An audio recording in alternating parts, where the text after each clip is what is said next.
अगर आप DElEd first semester की तैयारी कर रहे हैं तो ये वीडियो आपके लिए बहुत ही उपयोगी होने वाली है। इस वीडियो में हम 50 एमसीक्यू इम्पोर्टेंट है जो परीक्षा के दृष्टिकोण से वह इसमें हल करेंगे। चलिए चलते हैं अपने पहले क्वेश्चन की तरफ। हमारा जो पहला क्वेश्चन है वह है कि किसी संख्या में 5 का स्थानीय मान सबसे अधिक है। इसमें किस संख्या में 5 का स्थानीय मान सबसे अधिक है? तो आप देख सकते हैं कि 5 का स्थानीय मान इसमें 5/100 हो जाएगा, इसमें 5/1000 हो जाएगा और इसमें 5/10 हो जाएगा। तो 5/10 वाला ही ऑप्शन सही हो जाएगा। ऑप्शन नंबर 100 सही जवाब हो जाएगा। ठीक है, वीडियो को अंत तक देखिए। जो क्वेश्चन आपको समझ में नहीं आएगा उस क्वेश्चन को हम लोग और अच्छे से सॉल्व करेंगे। ठीक है, हमारे पास जो अगला क्वेश्चन है वह है दो संख्याओं में से 935 और उनका लौसा 525 है, उनमें से एक संख्या 175 है, तो दूसरी संख्या आपको ज्ञात करना है। तो इसका फार्मूला होता है मौसा गुणे लौसा बराबर पहली संख्या गुणे दूसरी संख्या। ठीक है, तो आपको करना क्या है, 35 में 525 से गुणा कर देना है और 175 से भाग कर देना है। इसको हल करेंगे तो आंसर आ जाएगा 105। ठीक है, तो ये इस तरह का हल करने का तरीका होता है। आगे बढ़ते हैं। आगे जो हमारा प्रश्न है वह है कि a - b - 2a को सरल करने पर क्या प्राप्त होगा।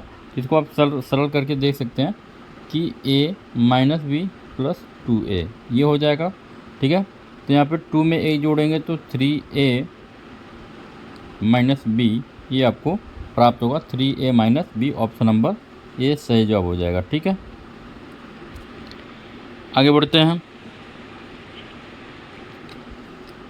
4 का 3% कितना होगा। तो आपको क्या करना है, 3 को ऊपर रखना, 4 को नीचे करना, 100 से मल्टीपल करना। 4 से 100 को काटेंगे 25 और 25 क्या हो गया 75%। इसका सही जवाब हो जाएगा ऑप्शन नंबर 2। ठीक है, आगे बढ़ते हैं। आयत का प्रत्येक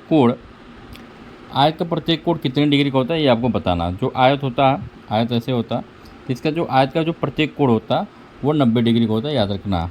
ऑप्शन नंबर ब सही जवाब हो जाएगा। ठीक है, आगे जो हमारा प्रश्न है कि 24 80 का कितना प्रतिशत होगा। तो आपको करना क्या है, कैसे सॉल्व करना, तो 24 को ऊपर लिख लेना, 80 को नीचे लिख लेना, 100 से मल्टीपल कर देना। ठीक है, अब 0 से 0 कट गया, 8 3 की 24, 3 दाम में 30% इसका सही जवाब हो जाएगा। ठीक है, आगे बढ़ते हैं। इसी तरह सवाल आपके फर्स्ट सेमेस्टर में आते हैं, घबराने की कोई जरूरत नहीं, बहुत ही आसान क्वेश्चन आते हैं। 8a - 3b और प्लस 3a + 3b का मान क्या होगा। तो 8 में 3 जोड़ देंगे तो हो जाएगा 11 है और 3b से 3b कैंसिल हो जाएगा, 11 इसका सही जवाब हो जाएगा ऑप्शन नंबर 100। आगे बढ़े। 13 का अनुवर्ती में क्या होता है, +1 किया जाता है, याद रखिएगा। +1 करके हम ज्ञात कर सकते हैं। 13 में +1 करेंगे, 13 में +1 करेंगे 14 और 14 हमारी संख्या अनुवर्ती प्राप्त हो जाएगी। ठीक है, हमेशा किसी भी संख्या का अगर अनुवर्ती पूछ रहा तो आप उसमें +1 कर देंगे तो आपका आंसर आ जाएगा। आगे बढ़ते हैं कि a + b यहाँ पे दिया हुआ a + b × a - b का मान कितना होगा। तो इस मान को आपको कैसे बताना है, तो दोनों को मल्टीपल करेंगे तो a + b a - b ये एक फार्मूला है किसका, a² - b² का। ये वाला ऑप्शन दिख रहा है आपको, ऑप्शन नंबर बी इसका सही जवाब हो जाएगा। ठीक है, आगे बढ़ते हैं कि 25% को दशमलव में बदलने पर क्या मान होगा। तो परसेंटेज का मतलब होता है 100 से भाग देंगे 0.25 इसका सही जवाब आ जाएगा। 0.25 यहाँ पे ऑप्शन नंबर ब होगा, मतलब यहाँ पे देखिए ये गलत हो गया है, लेकिन इसका जो आंसर आएगा 0.25 ऑप्शन में नहीं, लेकिन आप कर लीजिएगा। ठीक है, आगे बढ़ते हैं कि समांतर चतुर्भुज की सम्मुख भुजाएं होती हैं। तो समांतर चतुर्भुज की सम्मुख भुजाएं क्या होती हैं, समांतर तथा समान होती हैं। ठीक है, आगे बढ़ते हैं कि जब दो कोणों का योग 90 डिग्री होता है तो उसे क्या कहते हैं। जब दो कोण 90 डिग्री होते हैं तो उसे हम पूरा कोण कहते हैं। ऑप्शन नंबर ब सही जवाब हो जाएगा। आगे बढ़ते हैं। वे कोण जिनमें शीर्ष तथा एक भुज उभयनिष्ठ होता क्या कहलाता है। इस तरह के कोण को हम आसन कोण कहते हैं, याद रखिएगा। ठीक है, ये क्वेश्चन सब एग्जाम में आते हैं। 180 डिग्री के कोण को क्या कहते हैं। अगर कोई कोण 180 डिग्री का हो तो उसे हम क्या कहेंगे, तो उसे हम रिज कोण कहते हैं, याद रखिएगा। रिज कोण को हम 180 डिग्री के कोण कहते हैं हम। आगे बढ़ते हैं कि किसका प्रारंभिक तथा अंतिम बिंदु नहीं होता, तो कोण का तो होता ही है, त्रिभुज का भी होता है, किरण का भी, रेखा का नहीं होता। तो ऑप्शन नंबर 100 इसमें रेखा लगा देंगे। ठीक है, आगे बढ़ते हैं कि a minus B minus 2a की वैल्यू आपको बताना। अब देखिए a माइनस बी, अब माइनस 2a हो जाएगा। अब इसको 2 में a जोड़ देंगे, 3a minus B, 3a minus B option number और आपका सही जवाब हो जाएगा। ठीक है, ये भी रिपीटी क्वेश्चन है, 11 इसका आंसर आएगा, आपने सॉल्व कर चुका है। आगे बढ़ते हैं कि अब इसका सरल रूप आपको बताना है। ठीक है, अब याद रखिएगा, इसको ध्यान से देखिएगा समझने के लिए। यहाँ पे दिया है X square minus Y square बटे एक्स माइनस वाई। अब यहाँ पे क्या करना, ये A square minus B square का फार्मूला ये होता है एक कोष्ठक में ए प्लस बी और एक कोष्ठक में ए माइनस बी। अब यहाँ पे एक्स माइनस वाई से एक्स माइनस वाई क्या हो गया, कैंसिल हो गया, एक्स प्लस वाई हमारा सही जवाब हो जाएगा, ऑप्शन नंबर आ गया। ठीक है, इस तरह सॉल्व कर देंगे आप। आगे बढ़ते हैं, अगला जो हमारे पास प्रश्न है कि 3x माइनस 2y में क्या जोड़ा जाए कि योगफल शून्य हो जाए। तो अगर हम इसको माइनस करके जोड़ दें तो योगफल शून्य हो जाएगा। तो माइनस 3x प्लस 2y को जोड़ दें तो ये शून्य हो जाएगा। 0 से अधिक, यहाँ पे याद रखें, 0 से अधिक 90 से कम के माप के कोड जितने भी होते हैं उनको हम न्यून कोड कहते हैं, आपको पता होना चाहिए। 0 से बड़ा और 90 से छोटा को क्या कहते हैं, न्यून कोड कहते हैं। अगला जो हमारे प्रश्न है वह है कि 8365 में 3 का स्थानीय मान ज्ञात करिए। तो इसका 3 का जो स्थानीय मान होगा 300 हो जाएगा, सीधा सीधा। तीसरे सैकड़े का स्थान पे तो 3 सैकड़ा हो जाएगा। ठीक है, आगे बढ़ते हैं कि निम्नलिखित में बृहत कोड क्या होता है। बृहत कोड कौन होता है, जो 180 से बड़े होते हैं, 360 से छोटे। 180 से बड़ा तो यही दिख रहा है आपको, और 360 से छोटा भी दिख रहा है। ठीक है, तो ऑप्शन नंबर 100 आपका सही जवाब हो जाएगा। 5x प्लस 7x माइनस 3 का मान कितना होगा। तो 5 में x में 7x जोड़ दीजिए, सीधा सीधा दिख रहा है यहाँ पे। 5 में 7, ये जो कि 5x प्लस 7x माइनस 3, तो 7 में 12x माइनस 3, ये हमारा सही जवाब है। तो 12x माइनस 3 ऑप्शन नंबर 100 सही जवाब हो जाएगा। ठीक है, 2.4 यहाँ पर लिखा 2.4 और 0.4 का मान कितना होगा।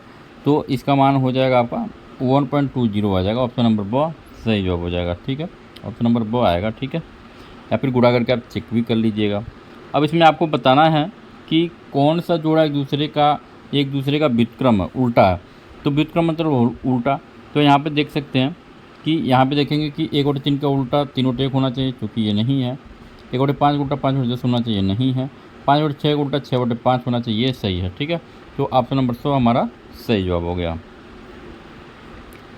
अब अगला जो हमारे पास प्रश्न है कि 90 अंश के कोड को क्या कहते हैं। तो 90 अंश के कोड कभी भी अगर दिखे तो उसको हम समकोड के नाम से कहते हैं।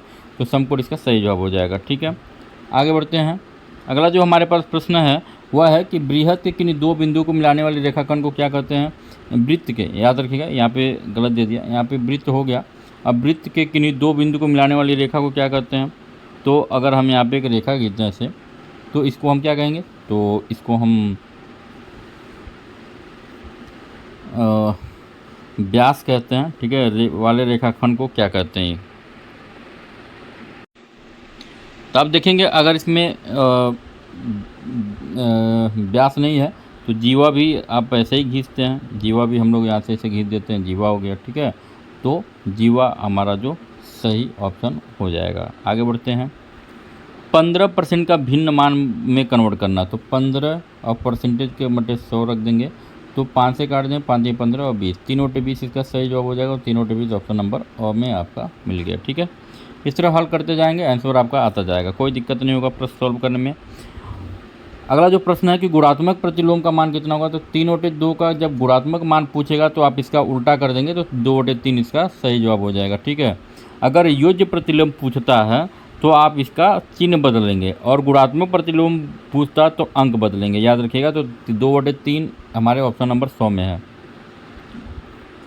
आगे जो हमारा प्रश्न है वह है कि दो संख्याओं का लौसव तथा मौसव क्रमशः 900 और 15 है। तो यदि उनमें से एक संख्या 225 है, दूसरी संख्या, तो आपको वही नियम बताया गया कि आपको क्या करना, 900 में 15 से गुणा कर देना है, और जो एक संख्या दिया उससे आपको भाग कर देना है।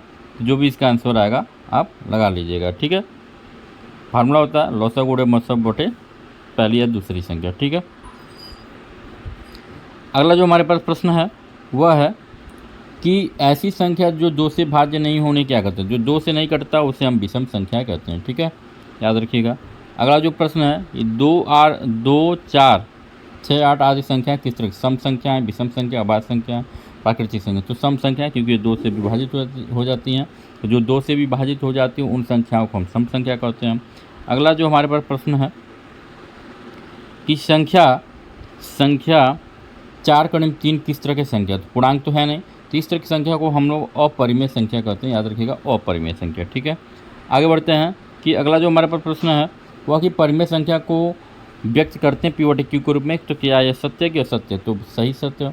या हमेशा परिमेय संख्याओं को हम P/Q के रूप में ही व्यक्त करते हैं। ठीक है, अगला जो हमारे पास प्रश्न है वह है कि मूल्यांकन से किन पक्षों से संबंधित सूचना प्राप्त होती है, तो मूल्यांकन करने से हमें परिणात्मक और गुणात्मक, ऑप्शन नंबर 100 मतलब और वह दोनों का हमें सूचना प्राप्त होता है। आगे बढ़ते हैं 28 का पूर्ववर्ती। अब देखिए पूर्ववर्ती भी आ गया, तो पूर्ववर्ती में क्या करते हैं, 1 माइनस करते हैं, तो यहाँ पे 28 में से 1 माइनस कर देंगे, 27 हमारा सही। पूर्ववर्ती में पहले 1 हमेशा घटाते हैं। ठीक है, अगला जो हमारे पास प्रश्न है कि 5/8, यहाँ पे देखिए 5/8 और प्लस 3/4 गुणे 2/6 का मान ज्ञात करना है। तो सबसे पहले तो गुणा करते हैं, 2 से कट गया, 3 दूना 6, यहाँ पे हो गया 5/8 और प्लस 1/4। अब इसको हल करेंगे, जो भी आपका आंसर आएगा उस ट्रिक लगा लीजिएगा। ठीक है, अब यहाँ आपको बताना है कि 36, 48, 60 का एलसीएम क्या होगा, तो इसका जो लॉसा होगा वह 720 होगा। ठीक है, एलसीएम निकाल सकते हैं आप। ठीक है, आगे बढ़ते हैं कि 12 एलसीएम क्वेश्चन बार बार रिपीट होता है। 12, 24, 36 का महत्तम समापवर्तक कितना होगा, तो इसका हो जाएगा 12। इसका सही जवाब हो जाएगा 12। ठीक है, आगे बढ़ते हैं कि बालकों को मूलभूत संक्रियाओं का ज्ञान दिया जाना चाहिए। किसके लिए दिया जाना चाहिए, तो स्कूल सामग्री से, ठीक है, देना चाहिए। भाग करने का शेषफल सदैव कम होता है, तो किस में कम होता है, तो भाजक से। ठीक है, आगे बढ़ते हैं कि जिस भिन्न में अंश हर से बड़ा होता है वो क्या कहलाता है, तो उस तरह के भिन्न को हम लोग विषम भिन्न कहते हैं। जिस भिन्न में अंश क्या हो, हर से बड़ा हो, अंश बड़ा होना चाहिए मतलब 5 और हर क्या होना चाहिए, छोटा, इस तरह का भिन्न आएगा, विषम भिन्न कहलाएगा। ठीक है, आगे बढ़ते हैं कि 13 का अनुवर्ती आपको बताना। अनुवर्ती माने आगे 13 का आगे क्या होता है, 14 इसका सही जवाब हो जाएगा।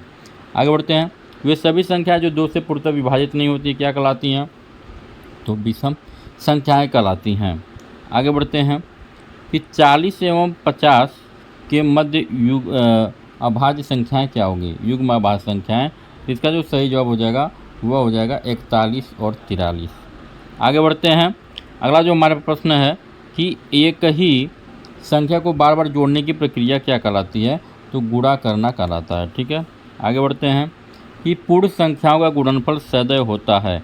पूर्ण संख्याओं का गुणनफल सदैव क्या होता है, तो पूर्ण संख्याओं का गुणनफल सदैव पूर्ण संख्या ही प्राप्त होगा। ठीक है, आगे बढ़ते हैं कि जब दो, यहाँ पे प्रश्न है कि जब दो भिन्न एक का अंश दूसरे का हर हो तो दूसरी का हर पहली भिन्न का अंश हो तो आपस में क्या कहलाएंगे, तो इस तरह की संख्या आपस में व्युत्क्रम भिन्न कहलाते हैं, उल्टा भिन्न। ठीक है, आगे बढ़ते हैं कि 5 डिग्री का मान कितना होगा ये आपको बताना। तो जो 5 डिग्री का मान होता है वो 1 होता है, याद रखिएगा। ठीक है, अगला जो प्रश्न है कि 18% का भिन्न रूप बदलिए। तो भिन्न रूप में कैसे बदलेंगे, तो 18/100। तो यहाँ पे 2 से काट दीजिए 9 और 2 से काट दीजिए 50। 9/50 आपको जहाँ भी दिखे उसको टिक लगा दीजिए। तो आप कमेंट करके बताएंगे वीडियो कैसा लगा और अगला वीडियो हम किस टॉपिक पे लेकर आएँ। अगर आप कमेंट करेंगे तो हम और बेटर वीडियो बना के लाएंगे। मिलते हैं अगले वीडियो में, तब तक के लिए नमस्कार, जय हिंद।